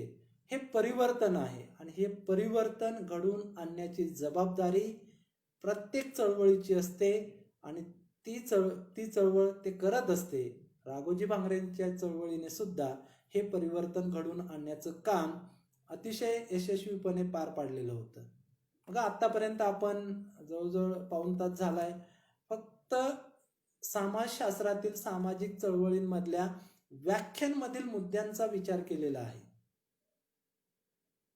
बघा, अजून तर आपल्याला पुढे जाऊन वेगवेगळ्या गोष्टी पडताळून पाहायच्या आहेत. समाजात वेगवेगळ्या गोष्टी घडत असतात, वेगवेगळे प्रसंग प्रत्येकाच्या जीवनात घडत असतात. समाजात होत असलेला विकास कसा होतो हे सगळ्यांना माहिती आहे, कारण त्याला सामोरं प्रत्येकाला जावं लागतं. त्याला चुकून आपण कधीच सामाजिक जीवन जगू शकत नाही. याच समाजात होत असलेला विकास जर स्वातंत्र्य, समता आणि बंधुता या आधुनिक मूल्यांना धरून होत नसेल तर या मूल्यांपासून वंचित असलेला समूह, बघा, या मूल्यांपासून वंचित असलेला समूह काय करेल, तुम्ही आम्ही काय कराल? नक्कीच या गोष्टी आपण आपल्या मनाला विचारल्या पाहिजेत की स्वातंत्र्य, समता, बंधुता या आपल्या अधिकारांवरच गाता येते, तर आपण काय करू? नक्कीच आपण जे करू तेच राघोजी भांगरे यांनी केलं, त्यांच्या चळवळीने केलं. बघा, ज्यावेळेस समाजामध्ये अशा गोष्टी घडतात त्यावेळेस वेगवेगळ्या पातळीवरील नेतृत्व, विचार प्रणाली, कार्यकर्ते इत्यादींचे नियोजन करून ठराविक असा गट एकत्र येतो व आंदोलन, चळवळ, मोर्चे, घेराव अथवा उपोषण इत्यादी मार्गांद्वारे ते मिळविण्याचा प्रयत्न करतो. बघा, जे मिळत नाही ते मिळवण्याचा प्रयत्न आज समाजात प्रत्येक जण करतोय. तेच प्रत्येक सामाजिक चळवळीच्या बाबतीत घडतं. थोडक्यात, सामाजिक चळवळी व आंदोलने या समाजातील अस्तित्वात असलेल्या व्यवस्थेच्या असमाधानकारक कार्याचा परिणाम आहे. चळवळी उगाच जन्माला येत नाहीत. अनेकांना वाटतं यांना काही कामं नाही म्हणून चळवळी जाऊन काम करतात, परंतु तसं मुळातच नाहीये. ज्यावेळेस समाज व्यवस्थेमध्ये असमाधानकारक असं काही घडतं आणि त्याची जाणीव एखाद्या व्यक्तीला होते त्यावेळेस त्यातून चळवळीची निर्मिती होते. तेच राघोजी भांगरे यांच्या बाबतीतही घडले आहे. हे आपणास ऐतिहासिक संदर्भावरून सहज समजून येते. वडिलांना झालेल्या काळ्या पाण्याच्या शिक्षेची सल मनात असताना दुसरीकडे इंग्रज इथल्या आदिवासींच्या स्वातंत्र्य, समता आणि बंधुता या जीवनविषयक मूल्यांना पायदळी तुडवीत असल्याने राघोजींनी बंडाचे हत्यार उपसलेले होते. बघा, जंगल आमचं आहे हे आजही आपण म्हणतोय, त्यावेळेसही आदिवासी जंगलावर राहत होते आणि त्या जंगलाचं रूपांतर इंग्रजांनी फॉरेस्टमध्ये केलं. त्यासाठी काही कायदे केले, जंगलावर असणारे आदिवासींचे अधिकार कमी कमी करत काही बंधनं लादली. हा असंतोष त्या समाज व्यवस्थेमध्ये त्यावेळेस होता आणि त्याला कृतीत उतरवण्याचं काम राघोजी भांगरेंच्या बंडाच्या माध्यमातून झालं आणि त्यामुळे ती एक सामाजिक चळवळ होती असं या ठिकाणी आपण म्हटलं पाहिजे, असं मला तरी वाटतं. बघा, मुळात कोणतीही सामाजिक चळवळ असो, ही संकल्पना विकास या संकल्पनेप्रमाणे सापेक्ष असते. बघा, जसा विकास सापेक्ष असतो तशी सामाजिक चळवळ ही संकल्पना सुद्धा सापेक्ष आहे. म्हणजेच काय, सापेक्ष म्हणजेच काय, तर त्याची विशिष्ट अशी एक व्याख्या आपल्याला कधीच करता येत नाही. म्हणजे हे झालं म्हणजे विकास होईल, हे झालं म्हणजे ही सामाजिक चळवळ असेल, असं कधीच होत नाही. ती सापेक्ष आहे. वेगवेगळ्या ठिकाणी वेगवेगळ्या परिस्थितीमध्ये जशी विकासाची व्याख्या बदलू शकते, तशी सामाजिक चळवळीची सुद्धा व्याख्या त्या ठिकाणी बदलू शकते. म्हणजेच काय, तर अमुक एका व्याख्येमध्ये सामाजिक चळवळ आपल्याला मर्यादित कधीच करता येणार नाही. बघा, ती व्यक्ती परत्वे, संघटन परत्वे बदलू शकते. त्याप्रमाणे राघोजी भांगरे यांच्या चळवळीची व्याख्या सुद्धा आपल्याला करता येणार नाही किंवा त्याची व्याप्ती सुद्धा आपल्या दृष्टिकोनाच्या फुटपट्टीतून सहजपणे मोजता येणार नाही. ती कोणत्याही चळवळीच्या उद्दिष्टांना कदापि समर्पक ठरणार नाही. बघा, राघोजी भांगरे यांची सामाजिक चळवळ समजून घेण्यासाठी सामाजिक चळवळीच्या विकासाचे टप्पे सुद्धा आपण समजून घेतले पाहिजेत. नेमकी कोणतीही सामाजिक चळवळ नेमकी कोणत्या पद्धतीने विकसित होत असते, याच्या अवस्था कोणकोणत्या आहेत, या अवस्था किंवा टप्पे आपणास माहीत असणं आवश्यक आहे. बघा, कोणत्याही सामाजिक चळवळीमध्ये प्राथमिक अवस्था येते, संघटन अवस्था येते, संस्थागत अवस्था येते, त्यानंतर विनाश अवस्था येत असते. अशा 4 ज्या काही प्रमुख अवस्था आहेत, या अवस्थांच्या माध्यमातून आपल्याला राघोजी भांगरे यांची चळवळ सुद्धा नेमकी कोणकोणत्या टप्प्यांतून कशी मार्गक्रमण करत पुढे जात होती, हे सुद्धा या ठिकाणी आपल्याला समजून घ्यायचं आहे. सर्वात प्रथम आपण विचार करूयात प्राथमिक अवस्थेचा. नेमकी प्राथमिक अवस्थेमध्ये राघोजी भांगरे यांची चळवळ कशी होती, कशी उदयास आली, नेमकं काय होतं. जसे शिक्षण प्रवाहाचे वेगवेगळे टप्पे आहेत, नवीन शैक्षणिक धोरणात वेगवेगळे टप्पे मांडले, तसे राघोजी भांगरेंच्या चळवळीच्या सुद्धा वेगवेगळ्या अवस्था या ठिकाणी आपल्याला मांडता आल्या पाहिजेत, त्या पटवून देता आल्या पाहिजेत. बघा, सह्याद्रीच्या पट्ट्यात इंग्रजांचे आगमन झाल्याने जंगलावरील आदिवासींचे असणारे हक्क हळूहळू कमी व्हायला सुरुवात झाली होती. अनेक बंधनं आदिवासींना पाळावी लागल्याने समाजात असंतोष निर्माण झालेला होता. त्यात सावकार, जमीनदार अन्यायकारकपणे आदिवासींच्या व इतर शेतकऱ्यांच्या जमिनी ताब्यात घेत होते. प्रश्न फक्त आदिवासींचा मुळातच नव्हता, इथल्या प्रत्येक शेतकऱ्याचा होता, इथल्या प्रत्येक कष्टकऱ्याचा होता. फक्त बहुसंख्येने आदिवासी होते म्हणून त्याला आदिवासी लढ्याकडे घेऊन जाण्याचं काम आपण करायचं नाहीये. तो एक व्यापक लढा होता आणि बघा, तो असंतोष त्या ठिकाणी सर्व समाजामध्ये पसरलेला होता. त्यात सावकार, जमीनदार अन्यायकारकपणे आदिवासींच्या व इतर शेतकऱ्यांच्या जमिनी ताब्यात घेत होते. त्यात इंग्रजांनी सावकार व जमीनदार यांना संरक्षण दिल्याने येथील शेतकरी वर्गाचे जगणे मुश्किल झाले होते, अवघड झाले होते.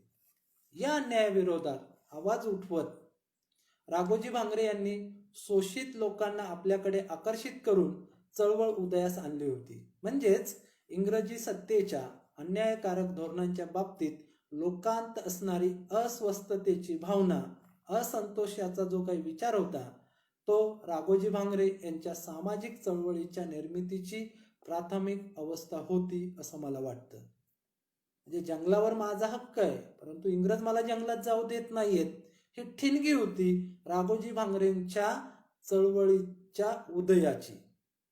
बघा, संदर्भ वेगवेगळे त्या ठिकाणी आपण तपासून घेऊ शकतो, आपण पडताळून पाहू शकतो. आपण राघोजी भांगरेंच्या चळवळीचा पुढचा मुद्दा या ठिकाणी पाहत आहोत, संघटन अवस्था. बघा, पहिली होती प्राथमिक अवस्था, आता आपण संघटन अवस्थेकडे वळतोय. बघा, बाडगीची माची सगळ्यांना माहीत असेल. राघोजींचं जे काही कामकाज चालायचं सामाजिक चळवळीचं, त्या ठिकाणाला बाडगीची माची असं म्हटलं जातं. ज्या बितनगडाचा उल्लेख या ठिकाणी आला, त्या बितनगडापासून काही अंतरावर व शेनीत पासून वरती चढत गेल्यानंतर त्या ठिकाणी आपल्याला हे बाडगीचं माचीचं ठिकाण पाहायला मिळतं. आजही त्या ठिकाणी पोहोचणं किती अवघड आहे, किती खडतर आहे, हे सगळ्यांना माहिती आहे. जे तिथं गेले असतील त्यांनी त्या ठिकाणी गेल्यानंतर खाली ज्यावेळेस आपण बघतो त्यावेळेस त्या काळात काय परिस्थिती असेल हे चित्र नक्कीच प्रत्येकाच्या समोर उभं राहत असेल. बघा, आता नेमकं काय चाललंय संघटन अवस्थेमध्ये, तर बाडगीच्या माचीवरून आपला कारभार चालवत असताना समाजातील लोकांना न्याय मिळवून देण्याचे काम राघोजी भांगरे करत होते. सावकार व जमीनदार यांनी लोकांच्या बळकवलेल्या जमिनी व त्यामुळे लोकांचे अवघड झालेले जगणे, सक्तीने गोळा केला जाणारा शेतसारा व त्याचा शेतकऱ्यांना होणारा दुष्परिणाम, सावकारांकडून महिलांवर केले जाणारे अत्याचार, अशा विविध कारणांमुळे समाजात असंतोष पसरलेला होता. हे प्राथमिक अवस्थेमध्ये आपण या ठिकाणी बघितलेलं आहे. या सर्वांविरोधात राघोजीने लढा उभारल्याची माहिती लोकांपर्यंत पोहोचल्याने स्वतःहून तरुण त्यांच्या या कार्यात सहभागी होत होते. बघा, आता संघटनाला सुरुवात झाली. राघोजींचे विचार आता राघोजींचे राहिलेले नाही आहेत, ते समाजाचे झालेले आहेत. कारण जो काही असंतोष होता तो समाजाचा होता, जो काही अन्याय होता तो समाजावर होत होता, ज्या काही समस्या इंग्रजांच्या अतिक्रमणामुळे झाल्या होत्या त्या समाजाच्या होत्या, एकट्या राघोजी भांगरेंच्या नव्हत्या. म्हणून ते विचार समाजापर्यंत पोहोचल्यानंतर राघोजींकडे एक एक तरुण स्वतःच्या इच्छेने आकर्षित होत होता. नवे नवे तो त्यांच्या लढ्यामध्ये, त्यांच्या चळवळीमध्ये सहभागी होत होता. बघा, राघोजी भांगरे यांचा लढा हा लोककल्याणासाठी आहे, ही भावना जनमानसात पोहोचल्याने अधिकाधिक लोकांचा पाठिंबा त्यांना भेटत गेला. यातून त्यांची चळवळ अधिक संघटित होत गेली. ही झाली त्यांच्या चळवळीची संघटन अवस्था. बघा, राघोजींना फक्त सह्याद्रीतूनच माणसं येऊन मिळाली असं काही नाही. ग्वाल्हेरचं संस्थान, बघा, इतिहासाचे अनेक जण विद्यार्थी असतील, ग्वाल्हेरचं संस्थान कुठं आहे, तिथून सुद्धा अनेक माणसं या ठिकाणी राघोजींना येऊन मिळालेली होती. त्याचा संदर्भ आपण पुढे पाहणारच आहोत.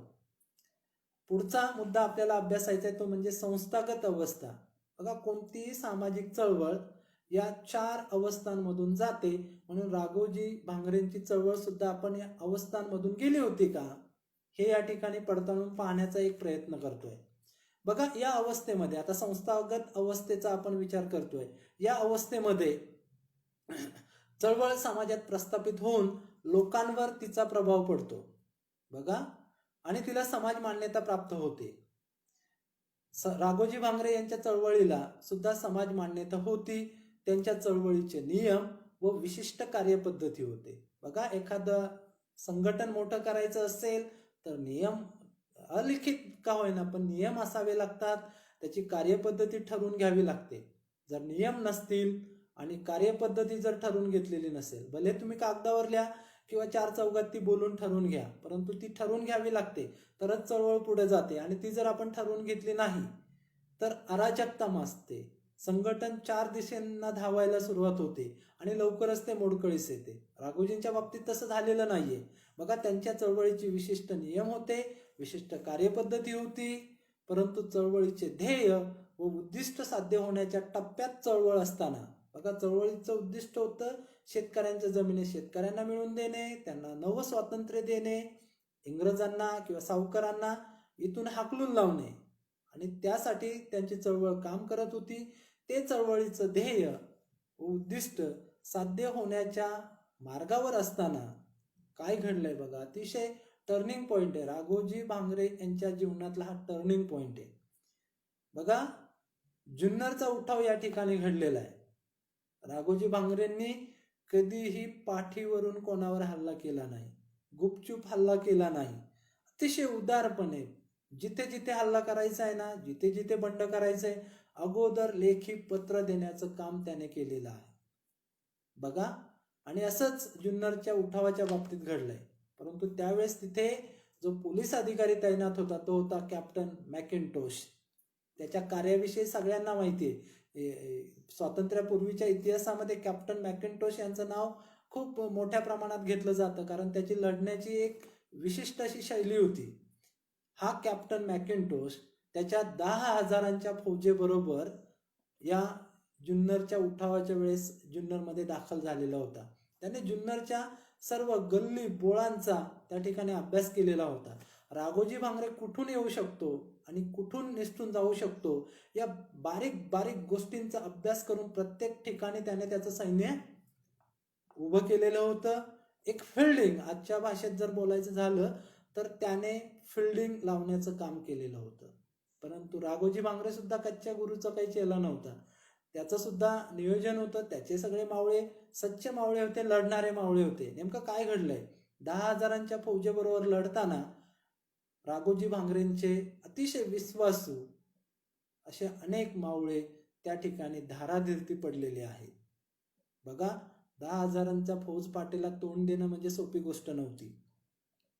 तरी सुद्धा या कमी संख्येच्या मावळ्यांनी कॅप्टन मॅकिंटोशच्या 10,000च्या फौजेतील 80% सैन्य त्या ठिकाणी कामी आलेलं होतं. हे राघोजी भांगरेंच्या या उठावातील एक महत्वाची बाजू आहे की यश मिळालं नाही, परंतु इंग्रजांचं 80% सैन्य त्या ठिकाणी मारण्याचं काम यांनी केलं. बघा, आता पराभव समोर दिसू लागलाय. राघोजींना त्या ठिकाणी लक्षात आलंय, राघोजींचा जो काही देवजी आव्हाड जो काही साथीदार होता त्याच्याही लक्षात आलंय. त्यांनी मोठ्या शिताफीने राघोजी भांगरेंना समजावलं की आता चला, आता इथून आपण निघून गेलं पाहिजे, आता माघार घेतली पाहिजे, आपल्याला इथून बाहेर पडलं पाहिजे. आणि तेथून ते सही सलामत बाहेर पडण्यात यशस्वी झालेले होते. बघा, जीवाला जीव देणारे असंख्य साथीदार जुन्नरच्या उठावात कामी आल्याने राघोजी भांगरे काहीसे खचले होते. यामुळे चळवळी पुढे विशेष कार्यक्रम देण्यात ते कमी पडू लागले होते. बघा, परिणामी चळवळीच्या कार्यक्रमांची अंमलबजावणी करण्याची इच्छाशक्ती एकूणच शिल्लक राहिलेल्या मावळ्यांमध्ये असतानाही राघोजी काहीसा मागे सरकत होता. त्याची कारणंही तशीच होती. इंग्रजांनी राघोजीचा बंदोबस्त करण्यासाठी सह्याद्रीतील सर्वच घाटवाटांवर चोख बंदोबस्त ठेवलेला होता. त्याची माहिती कालच्या अभ्यासात आपण बघितली की राज्याच्या कानाकोपऱ्यातून आदिवासी पलटणी राघोजीच्या बंदोबस्तासाठी त्या ठिकाणी त्यांनी मागवलेल्या होत्या. अनेक घाटवाटा त्या ठिकाणी सुरुंग लावून त्यांनी उद्ध्वस्त केलेल्या होत्या. अनेक किल्ले, मग तुम्ही अलंग कुलंग मदन जर बघितलं असेल, कळसुबाईच्या पाठीमागे पश्चिमेला आहे, अतिशय सुंदर असे किल्ले आहेत. त्या किल्ल्यांच्या जर वाटा आपण बघितल्या तर इंग्रजांनी उद्ध्वस्त केलेल्या आहेत. अशाच प्रकारे सह्याद्रीतून कोकणामध्ये जाण्याचे मार्ग असतील किंवा इतर ठिकाणी मग नाशिककडे जाण्याचे मार्ग असतील, सर्व उद्ध्वस्त केले होते. आणि जे सोपे होते तिथे चोख बंदोबस्त ठेवला होता. सर्व बाजूने नाकेबंदी करून राघोजींना या ठिकाणी जेरीस आणण्याचा प्रयत्न किंवा त्यांना अटकेसाठीचा प्रयत्न त्या ठिकाणी त्यांनी केलेला होता. परिणामी चळवळीतील एक एक कार्यकर्ता यातून बाहेर पडत गेला. बघा, एक एक कार्यकर्ता का बाहेर पडला हे त्यांच्या चळवळीचं अपयश नव्हतं, तर त्यांच्या कार्यकर्त्यांच्या सुरक्षेच्या दृष्टीने ते खूप महत्वाचं होतं. राघोजी भांगरेंच्या सुरक्षेच्या दृष्टीने सुद्धा ते तितकंच महत्वाचं होतं. म्हणून त्यांची ती चळवळ अयशस्वी झाली नव्हती, तर या अवस्थेमध्ये ती चळवळ मंदावलेली होती आणि ती त्या काळाची गरज होती. आता पुढच्या अवस्थेमध्ये नेमकं काय घडलंय, पुढच्या अवस्थेचं नाव ऐकून कदाचित आपल्या मनात वेगवेगळे प्रश्न निर्माण होऊ शकतात. पुढची अवस्था विनाश अवस्था. इथं कदाचित विनाश शब्दाचा तुम्ही शब्दशः अर्थ घ्याल, परंतु तसा अर्थ इथं आपल्याला घ्यायचा नाहीये. इथे विनाश म्हणजे विघटन होय. बघा, काही विज्ञानाचे विद्यार्थी असतील, काही अभ्यासक असतील, त्यांना विघटन शब्द चांगला माहिती आहे. विघटन म्हणजे, आता समाजशास्त्राच्या दृष्टिकोनातून आपण त्या शब्दाचा अर्थ समजून घेणार आहोत. विघटन म्हणजे चळवळीच्या हितासाठी एकमेकांपासून दूर जाणे व नेमून दिलेले किंवा एकत्रितपणे ठरवून घेतलेले काम किंवा जबाबदारी पार पाडणे होय. बघा, विनाश अवस्था म्हणजे विघटन अवस्था. आणि विघटन अवस्था का महत्वाची आहे, तर आपल्याला नेमून दिलेलं काम किंवा जबाबदारी सुरक्षितपणे छुप्या पद्धतीने पार पाडणं. आणि ही प्रत्येक चळवळीची गरज वेगवेगळ्या प्रसंगामध्ये असते. प्रत्येक चळवळीला या प्रसंगातून जावंच लागतं. याचा अर्थ ती विनाश पावते असं होत नाही किंवा ती संपुष्टात येते असाही अर्थ होत नाही. जेव्हा एखादी चळवळ समाजातील लोकांच्या जगण्या मरण्याचा भाग बनते, राघोजींची चळवळ ही लोकांच्या जगण्या मरण्याचा भाग बनलेली होती. हे बुधा पेढेकरांच्या बलिदानातून आपण समजून घेतलेलं आहे. बघा, जेव्हा एखादी चळवळ समाजातील लोकांच्या जगण्या मरण्याचा भाग बनते, तेव्हा ती समाजाच्या अस्तित्वापर्यंत टिकून राहते. बघा, समाजाचं अस्तित्व मी म्हटलेलं आहे, व्यक्तीचं अस्तित्व म्हटलेलं नाहीये किंवा चळवळीतल्या कार्यकर्त्याचं अस्तित्व मी म्हटलेलं नाहीये. समाजाच्या अस्तित्वापर्यंत ती टिकून राहते. आज समाज आहे या सगळे सहमत असतील. मग जर समाज आहे तर राघोजींची चळवळ असायलाच पाहिजे. आहे ती वेगवेगळ्या स्वरूपात तुमच्या माझ्यामध्ये आहे, वेगवेगळ्या विचारांमध्ये आहे, वेगवेगळ्या कृतींमध्ये आहे. फक्त ते मांडण्याचं काम आता तुम्हाला आणि आपणा सर्वांना करायचं आहे. राघोजी भांगरे यांच्या अटकेनंतर पुढे काय झालंय बघा. आपण विनाश अवस्थेचा म्हणजे विघटन अवस्थेचा या ठिकाणी विचार करतोय की राघोजी भांगरेंनी वेगळा वेश परिधान केला. ते वेगवेगळ्या ठिकाणी छुप्या, जे सुरुवातीच्या काळात ते अगोदर पत्र पाठवायचे, बंड करायचे, इशारा द्यायचे, हे सगळं सुरुवातीच्या काळात त्यांनी केलं. परंतु ज्यावेळेस संघटन अवस्थेतून ते पुढे जात होते, अनेक त्यांचे साथीदार मृत्युमुखी पडलेले होते, त्यावेळेस ते विघटन अवस्थेत पोहोचलेले होते. त्यावेळेस त्यांनी काय केलंय बघा. नेमकी त्यांची लढण्याची शैली कशी होती हे या ठिकाणी आपल्याला समजून घ्यायचंय. बघा, राघोजी भांगरे यांच्या अटकेनंतर ठाणे येथील कारागृहात त्यांना फाशी देण्यात आली. मी डायरेक्ट ठाणे येथील कारागृहात पोहोचलोय. मध्ये भरपूर ऐतिहासिक संदर्भ आहेत. मग पंढरपूरला त्यांनी व्यायामशाळा चालू केल्या असतील, तिथे काही नवीन संघटन सुरू केलं असेल, असे अनेक संदर्भ मध्ये आहेत. परंतु त्यांचा सगळ्यांचा मी विचार करत नाही. मी राघोजी भांगरे यांच्या ठाणे येथील कारागृहात त्यांना जी फाशी देण्यात आली या प्रसंगापर्यंत या ठिकाणी पोहोचलेलो आहे. चळवळीचं अस्तित्व या प्रसंगातून खूप महत्वाची भूमिका पार पाडते. बघा, राघोजी भांगरेंची चळवळ आपण असं म्हणतोय. बघा, राघोजी भांगरेंची चळवळ असं आपण म्हणतोय. मग राघोजी भांगरेंना फाशी दिल्यानंतर या चळवळीचं काय झालं असेल ते आपल्याला या विघटन अवस्थेमध्ये समजून घ्यायचंय. बघा, विघटन झाले म्हणजे आपण नेमकं काय झालं ते या ठिकाणी समजून घ्यायचंय. राघोजी भांगरे यांना फाशी दिल्यानंतर त्यांनी जे कार्य सुरू केलेलं होतं ते कार्य पुढे नेण्याचं काम होणाजी केंगले, सत्तू मराडे, कोंड्या नवले यांच्या माध्यमातून सह्याद्रीच्या या पर्वतरांगांमध्ये सुरूच होतं. यावरून राघोजी भांगरे हे जरी शहीद झाले असले तरी त्यांच्या प्रेरणेतून अनेक वीर या सह्याद्रीच्या कुशीत जन्माला आले. ही त्यांच्या चळवळीची व्यापकता आहे असं मला वाटतं. बघा, वेगवेगळे, मी फक्त होणाजी केंगले, सत्तू मराडे, कोंड्या नवले यांची नावं घेतली म्हणजे तेवढीच नव्हती, ती प्रातिनिधिक आहेत. अशी अनेक नावं आहेत. अनेक नावं तुमच्या माझ्या माध्यमातून किंवा वेगवेगळ्या पुस्तकांच्या माध्यमातून ती पुढे येतील, आलीच पाहिजेत. त्यांचा इतिहास पुढे आला पाहिजे, त्यांचा स्वतंत्र इतिहास पुढे आला पाहिजे असं माझ्यासारख्या एका इतिहासाच्या विद्यार्थ्याला तरी वाटतं. बघा, चळवळी या हक्कांसाठी, उद्दिष्टांसाठी, हेतूंसाठी, ध्येयांसाठी उगम पावतात आणि त्यांची पूर्तता झाली की चळवळीतील अनुयायी चळवळीपासून दुरावून तिच्या विघटनाची प्रक्रिया सुरू होते. तिचा विनाश होतो असं मी म्हणणार नाही, परंतु ती शेवटाकडे आलेली असते जर त्या चळवळीचं ध्येय पूर्ण झालं तर. चळवळीचे रूपांतर संस्थेत झाले की ती चळवळ राहत नाही. राघोजी भांगरे यांच्या चळवळीच्या बाबतीत बोलायचे झाले तर आपणास सांगता येईल की ज्या प्रकारे इंग्रजांकडून केल्या जाणाऱ्या अन्यायामुळे जनतेत असंतोष होता, त्याच प्रकारचा असंतोष आजही आपल्या सभोवताली आपल्याला पाहायला मिळतो. त्याचं स्वरूप वेगळं आहे. बघा, स्वरूपाचाच विचार करायचा झाला तर गुणवत्तापूर्ण शिक्षणाचा अभाव आहे, त्यासाठी आपण सर्व भांडत आहोत. विद्रोही विद्यार्थी चळवळ त्यासाठीच आपला लढा उभारते की वसतिगृहातील विद्यार्थ्यांना सोयीसुविधा मिळाल्या पाहिजेत. गुणवत्तापूर्ण नुसतं शिक्षण नको, गुणवत्तापूर्ण शिक्षण आपणास हवंय आणि ते मिळत नाहीये, म्हणून असंतोष आपल्या सर्वांमध्ये आहे. बेरोजगारी आहे. सरकारची बदलती धोरणं कुठेतरी आपल्याला या ठिकाणी मारक ठरतायत असं या ठिकाणी जाणवतंय.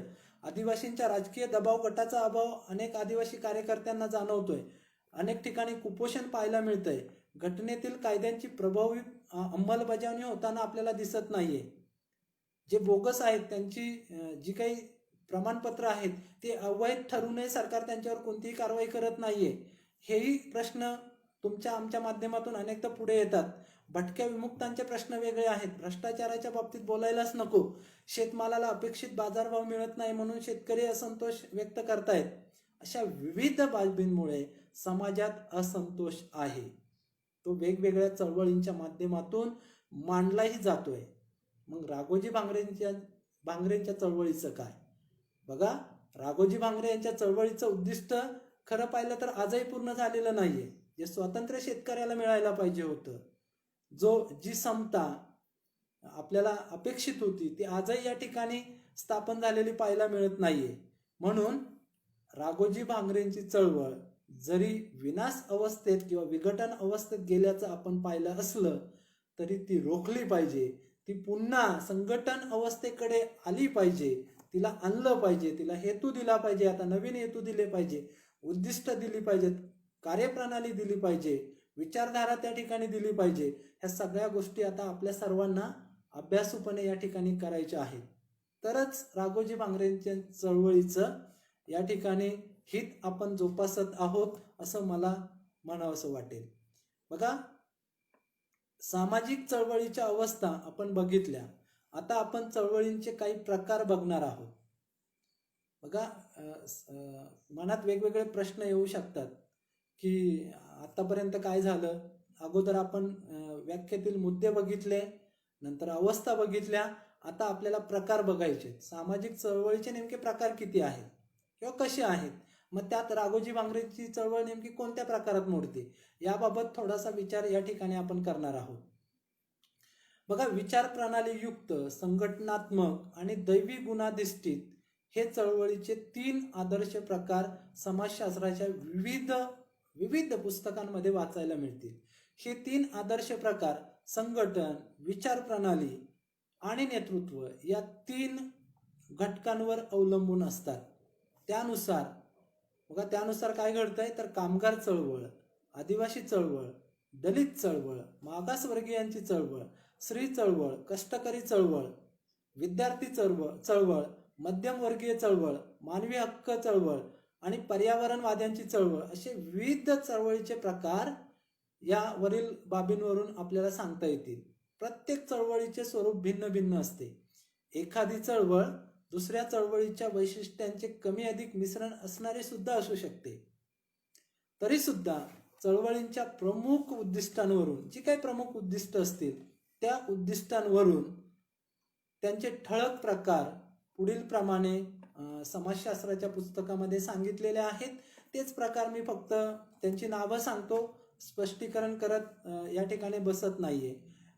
त्यामध्ये सुधारणा चळवळ असेल, पुनरुज्जीवनवादी चळवळ असेल, प्रतिकार चळवळ असेल, स्थलांतर चळवळ असेल, अभिव्यक्ती चळवळ असेल, धर्मपंथीय चळवळ असेल, आदर्श समाजवादी चळवळ असेल किंवा क्रांतिकारक चळवळ असेल. यात काही नावं इथे राहूनही जातील, तो काही भाग नाहीये. आपल्याला महत्वाचा मुद्दा समजून घ्यायचा आहे की राघोजी भांगरेंची चळवळ नेमकी कोणत्या प्रकारात आपल्याला दिसून येते किंवा आपण कशात त्याची मांडणी केली पाहिजे, त्याची जडणघडण कशातून आपण समजून घेतली पाहिजे. या सगळ्या गोष्टी या ठिकाणी समजून घेत असताना किंवा मी जे काही वाचलं, मी जे काही समजून घेतलं, त्यावरून मला वाटतं की राघोजी भांगरेंची चळवळ ही क्रांतिकारक चळवळ होती. का होती हा प्रश्न नक्कीच आपण एकमेकांना विचारला पाहिजे. तर त्या प्रश्नाचं उत्तर देण्याचा या ठिकाणी मी प्रयत्न करतोय. समाज व्यवस्थेमध्ये सापेक्षता, संपूर्ण किंवा अचानक आणि सामान्यतः हिंसक मार्गाने घडून येणारे परिवर्तन म्हणजे क्रांती होय. क्रांती ही गोष्ट इतिहासामध्ये खूप वेगवेगळ्या ठिकाणी पाहायला मिळते. तर अचानक घडते किंवा कधी कधी हिंसक मार्गाने घडते. सामान्यतः या गोष्टी घडलेल्या आपण इतिहासात अभ्यासलेल्या आहेत. क्रांतीमुळे समाजात हळूहळू, टप्प्याटप्प्याने, शांतता मार्गाने, सातत्याने घडून येणाऱ्या व्यापक स्वरूपाचे परिवर्तन घडून येते. याची उदाहरणं अनेक सांगता येतील. औद्योगिक क्रांती हे या क्रांतीचंच या ठिकाणी एक उदाहरण आहे. सामाजिक चळवळींना जेव्हा क्रांतिकारक चळवळ असं म्हटलं जातं तेव्हा समग्र समाज व्यवस्थेत अल्पावधीतच व्यापक प्रमाणावरील संस्थात्मक स्वरूपाचे मूलगामी बदल घडून येणे अपेक्षित असते. बघा, ज्या वेळेस एखाद्या सामाजिक चळवळीला, मग वेगवेगळ्या आहेत, त्यांची नावं घेण्याची गरज नाहीये, वेगवेगळ्या चळवळी आहेत, मग त्यात राघोजी भांगरेंची चळवळ सुद्धा त्या ठिकाणी येईल. या क्रांतिकारक चळवळी बघा काय करतात तर मूलगामी बदल हे समाजामध्ये घडून आणण्यासाठी प्रयत्न करत असतात. प्रस्थापित समाज व्यवस्थेमध्ये बदल करून नवीन समाज व्यवस्था अस्तित्वात आणणे हे क्रांतिकारी सामाजिक चळवळीचे प्रमुख उद्दिष्ट असते. बघा, क्रांतिकारी चळवळीचं प्रमुख उद्दिष्ट काय तर नवीन समाज व्यवस्था अस्तित्वात आणणे. आणि राघोजी भांगरेंना ते अपेक्षित होतं. इंग्रजांची जी काही समाज व्यवस्था त्या ठिकाणी सुरू होती किंवा जमीनदार सावकार यांच्या माध्यमातून जी समाज व्यवस्था त्या काळात होती ती पूर्ण मोडीत काढायची होती. आणि त्यांना स्वातंत्र्य, समता, बंधुता या विचारांवर चालणारी समाज व्यवस्था जी आज आपल्या संविधानातून मांडण्याचं काम केलेलं आहे ती समाज व्यवस्था त्या ठिकाणी त्यांना अस्तित्वात आणायची होती. म्हणून मला वाटतं की राघोजी भांगरे यांची जी चळवळ होती ती क्रांतिकारी चळवळ होती.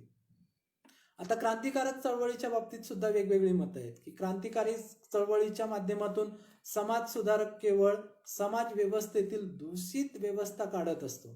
क्रांतिकारक चळवळीमध्ये दोन गोष्टी येतात. एक येतो समाज सुधारक, दुसरा येतो क्रांतिकारक. समाज सुधारकांचं काम काय आहे आणि क्रांतिकारकांचं काम यातला छोटासा फरक या ठिकाणी आपण समजून घेतला पाहिजे. बघा, चळवळीच्या माध्यमातून समाज सुधारक काय करतात तर समाज व्यवस्थेतील दूषित व्यवस्था काढून टाकण्याचं काम समाज सुधारक करतात. म्हणजे अंधश्रद्धा समाजात आहे तर तेवढी अंधश्रद्धा त्यावरती काम करून ती काढून टाकण्याचं काम समाज सुधारक करतात. मात्र क्रांतिकारक काय करतात ते बघा, तर क्रांतिकारक हा संपूर्ण प्रस्थापित समाज व्यवस्थाच बदलून त्या जागी सुयोग्य समाज व्यवस्था आणण्याचं काम करतो. आणि ते काम राघोजी भांगरेंनी त्या ठिकाणी सुरू केलेलं होतं. त्यामुळे लक्षात घ्या, समाज सुधारक आणि क्रांतिकारक हे एकमेकांविरोधी असल्याचंही चित्र आपल्या समोर अनेकदा दिसून येतं. जहाल मतवादी, मवाळ मतवादी अशाही संकल्पना वेगवेगळ्या ठिकाणी मांडताना आपल्याला पाहायला मिळतात. समाज व्यवस्थेतील बदल किती प्रमाणात घडवून आणायचा आणि त्यासाठी कोणता मार्ग अवलंबवायचा या बाबतीत क्रांतिकारक आणि समाज सुधारक यांच्यामध्ये मतभेद असू शकतात आणि असतातच. वैचारिक ते मतभेद असले पाहिजेत, ते वैयक्तिक होता कामा नयेत. वैचारिक पातळीवर मतभेद असले पाहिजे, त्याच्यावर चर्चा झाल्या पाहिजेत. परंतु ज्यावेळेस उद्दिष्टांप्रती लढण्याची वेळ येते त्यावेळेस मात्र कुठेतरी आपल्याला तडजोड करून एकत्र येण्याची गरज प्रत्येक चळवळीच्या बाबतीत या ठिकाणी होते.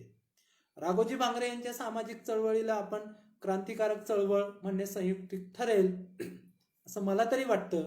आणि ही चळवळ भारतीय स्वातंत्र्य लढ्याला खतपाणी घालण्याची महत्वाची भूमिका पार पाडत होती. नक्कीच स्वातंत्र्य मिळालं पाहिजे म्हणजे इंग्रजांची सत्ता हाकलून लावली पाहिजे. स्वातंत्र्यातून तेच आपण केलंय आणि तीच अपेक्षित मांडणी चळवळीच्या माध्यमातून राघोजी भांगरे यांनी त्या काळात केलेली होती. बघा, चळवळीच्या बाबतीत वेगवेगळे मुद्दे या ठिकाणी आपण बघितलेले आहेत. मुळात राघोजी भांगरे यांच्या सामाजिक चळवळीच्या बाबतीत जी काही पायाभरणी झालेली होती ही राघोजी भांगरेंच्या जन्माच्या पूर्वी रामजी भांगरे यांच्या माध्यमातून झालेली आहे. आणि तोच वारसा आज आपणास आपल्या सभोवती ज्या काही समस्या मग त्या प्रशासकीय असोत वा सामाजिक असोत त्यात आपल्या माणसाला न्याय मिळवून देण्यासाठी ही चळवळ आपण पुढे घेऊन जाणे आवश्यक आहे.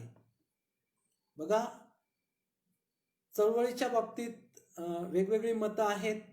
आता या चळवळी का निर्माण होतात याची काही कारणं आहेत. त्यातील महत्वाची कारणं समाजशास्त्रीय दृष्टिकोनातून समजून घेण्याचा प्रयत्न करायचा आहे. त्यात राघोजी भांगरेंची चळवळ कुठे बसते ते समजून घ्यायचा प्रयत्न करायचा आहे.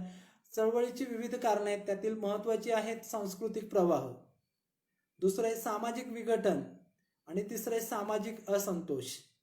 बघा, सांस्कृतिक प्रवाह, सामाजिक विघटन आणि सामाजिक असंतोष अशा 3 बाबी महत्वाच्या सामाजिक चळवळीच्या बाबतीत आपल्याला पाहायला मिळतात. आदिवासींची एक वेगळी संस्कृती आहे, ती तुम्हाला पटवून देण्याची गरज नाही, ती तुम्ही जगत आहात. सामाजिक विघटन नेमकं काय झालंय, कोण कोणत्या बाजूला चाललाय, अधिकार कुठे कुणाकडे खेचले जात आहेत, कोण त्याचा लाभ घेतोय, या बाबी सामाजिक पातळीवर आपण वेगवेगळ्या प्रसंगी अनुभवत असतो. सामाजिक असंतोष राघोजी भांगरेंच्या जन्माच्या वेळेस किंवा 1821 नंतर काय सामाजिक असंतोष होता त्यावरही आपण बोललोय, त्यामुळे त्यावरही मी या ठिकाणी आता बोलणार नाहीये. बघा, राघोजी भांगरे यांची जी चळवळ होती तिला सामाजिक चळवळ आपण म्हणतोय, आता तरी म्हणतोय आणि इथून पुढेही म्हणण्याचा प्रयत्न आपल्याला करायचा आहे. ही चळवळ प्रस्थापित इंग्रज शासन व्यवस्थेविषयी लोकांच्या मनातील असमाधान म्हणजेच सामाजिक असंतोषातून निर्माण झालेली आपणास दिसून येते. आपण कारणांचा विचार करतोय की चळवळी का निर्माण होतात, त्याची काय कारणं आहेत. तर राघोजी भांगरेंच्या चळवळीच्या बाबतीत बोलायचं झालं तर सामाजिक असंतोषातून ज्या काही चळवळी निर्माण होतात त्यातीलच ही राघोजी भांगरेंची एक चळवळ या ठिकाणी आहे. राघोजी भांगरे यांचा व्यापक दृष्टिकोन व बहुसंख्य लोकांच्या मनात जी काही असमाधानाची भावना होती किंवा सापेक्ष वंचितता होती, अन्यायाचे संवेदन होतं आणि सामाजिक दर्जा विसंगती होती, या ज्या काही कारणांमुळे चळवळी निर्माण होतात त्या चळवळीच्या बाबतीत राघोजी भांगरेंच्या चळवळीमध्ये या बाबी दिसतात. सामाजिक दर्जा, अन्यायाचं संवेदन, वंचितता या सगळ्यांच्या निरसनासाठी, या सगळ्या गोष्टी उखडून टाकण्यासाठीच त्यांनी आपला लढा या ठिकाणी उभारला होता. आणि याचंच फळ म्हणून बघा पुढे काय झालंय. ज्या वेळेस सह्याद्रीच्या खोऱ्याबरोबरच सातारचे राजे प्रतापसिंह भोसले यांच्यापासून ते ग्वाल्हेरच्या संस्थानापर्यंत राघोजी भांगरेंच्या चळवळीचं लोण पसरलं होतं, त्याचाच परिणाम काय झालाय तो बघा. चळवळ नुसते अभ्यासून उपयोगाची नाही, चळवळीचे परिणाम काय झाले, त्याचा रिझल्ट काय. जसं इनपुट आहे तसं आउटपुट काय, हे आउटपुट सुद्धा आपल्याला या ठिकाणी काही उदाहरणातून समजून घ्यायचं आहे. बघा, ज्यावेळेस ग्वाल्हेर संस्थान इंग्रजांनी खालसा केलं, त्या ग्वाल्हेर संस्थान खालसा झाल्यानंतर सुभेदार पदावर असणारे अंतोबा लोटे हे एक प्रमुख सुभेदार होते. ते संस्थान खालसा झाल्यानंतर राघोजी भांगरे यांच्या चळवळीत सहभागी झाले. बघा, ग्वाल्हेर संस्थानच्या सुभेदार पदावर असणारे अंतोबा लोटे राघोजी भांगरेंच्या चळवळीमध्ये येऊन सामील होतात, त्यांचा लढा पुढे घेऊन जाण्याचा प्रयत्न करताय. ही एक जमेची बाब मला राघोजी भांगरेंच्या चळवळीच्या बाबतीत या ठिकाणी दिसून येते. आज माझा विषय होता राघोजी भांगरे यांच्या चळवळीची व्याप्ती आणि आतापर्यंत मी जे काही मुद्दे मांडले, मी प्रयत्न केलाय, मी पूर्ण मांडलंय असं मी म्हणणार नाही, एक छोटासा प्रयत्न केलाय, हा पहिलाच प्रयत्न होता माझा. त्यातून व्याप्ती कदाचित मी मांडली आहे की नाही ते तुम्ही श्रोतेच ठरवणार आहात. मी माझा प्रयत्न केलाय, परंतु तुम्हाला किती पटलंय, तुम्हाला किती समजलंय, तुम्ही त्यातलं किती स्वीकारलंय, या गोष्टींवरून राघोजी भांगरे यांच्या चळवळीची व्याप्ती त्या ठिकाणी ठरणार आहे.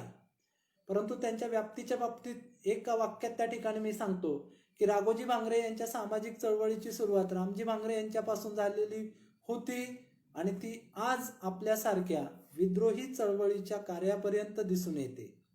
सांगायचं झालं तर अलीकडच्या काळात झालेली शैक्षणिक, आर्थिक, सामाजिक, राजकीय, कृषी या सर्वच बाबतीत सह्याद्रीच्या कुशीत जी काही खलबतं झाली, जी काही परिवर्तनं झाली, जी काही आंदोलनं उभी राहिली, जे काही लढे झाले, जे काही म्हणजे प्रस्थापित व्यवस्थेच्या विरोधात बोलण्याचं जे काही धाडस आजच्या तरुणांनी या ठिकाणी केलेला आहे, जो असंतोष आपणास या ठिकाणी जाणवतोय, ती सुद्धा राघोजी भांगरे यांची सामाजिक चळवळच आहे. असो, आतापर्यंत आपण सर्वांनी या ठिकाणी जे काही माझे वैयक्तिक विचार मी या ठिकाणी म्हणतोय, जे माझे विचार आहेत राघोजी भांगरे यांच्या चळवळीच्या बाबतीत, ते सर्वांनी या ठिकाणी ऐकून घेतले, मनापासून ऐकले. अनेकांच्या कमेंटही आलेल्या आहेत, त्याबद्दल मी सर्वांचं या ठिकाणी धन्यवाद मानतो.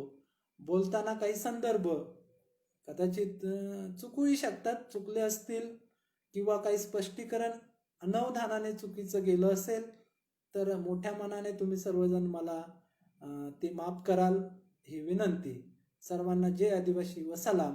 काही कमेंट असतील तर मी बघतो, माझ्या परीने त्यांचं निरसन करण्याचा प्रयत्न करतो.